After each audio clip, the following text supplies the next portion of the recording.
اب یہ نئی تاریخ ان کی طرف سے آئی ہے کہ ہم 1 اگست کو اپنا پلان بتائیں گے کہ ہم 5 اگست کو کیا کرنے جا رہے ہیں. تو کبھی کہتے ہیں چھوٹی عید پہ آئیں گے, کبھی کہتے ہیں بڑی عید پہ آئیں گے, کبھی کہتے ہیں رمضان میں نکلیں گے, کبھی کہتے ہیں رمضان کے بعد نکلیں گے, کبھی کہتے ہیں محرم آ گئے, کبھی کیا آ گیا, کبھی کیا ہو گیا. تو یہ ان کی جو ان کے ریزنز ہیں کہ ختم ہی نہیں ہوں گے, اور یہی تاریخ پہ تاریخ سے ابھی بھی کام لیا جا رہا ہے.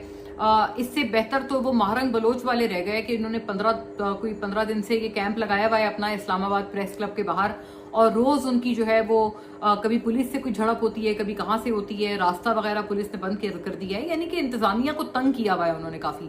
سلمان اکرم راجہ صاحب ان کے پروٹیسٹ میں جا کے کہہ رہے ہیں ہم بلوچستان یکجہتی کمیٹی کے ساتھ ہیں اور ہم آپ کے ساتھ ہیں, ہم یہ کریں گے وہ کریں گے. But on the other hand یہ لوگ جو ہیں وہ ایک طرف یہ والی باتیں کر رہے ہیں, لیکن دوسری طرف ہم دیکھ رہے ہیں کہ اپنے طور پر کوئی 10 لوگوں کا کیمپ تک نہیں لگا سکتے ہیں.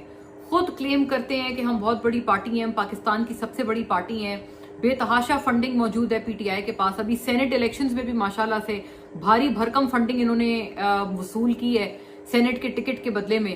اور اس کے بعد ابھی جو ان کے اپنے ایم این ایز ہیں, ایم پی ایز ہیں, سارے لوگ تنخواہیں لے رہے ہیں. جب تنخواہ لینے کی باری آتی ہے, مرات میں اضافے کی باری آتی ہے, یہ لوگ بھاگے جاتے ہیں اور گورنمنٹ کے ساتھ جا کر ہاتھ ملا لیتے ہیں اور کہتے ہیں ہاں تنخواہوں میں اضافہ کر دو, ہمیں بھی دے دو, الاؤنسز میں اضافہ کر دو, نئے گھر دے دو, نئی گاڑی دے دو, یہ کر دو وہ کر دو, ٹکٹ کے پیسے بڑھا دو, ایئر ٹکٹس کی تعداد زیادہ کر دو. ساری مرات لینے میں یہ حکومت کے ساتھ پیش ہیں. لیکن جب احتجاج کرنے کا وقت آتا ہے تو ان کے جیب میں سے 10 روپے کا چھٹا بھی نہیں نکلتا.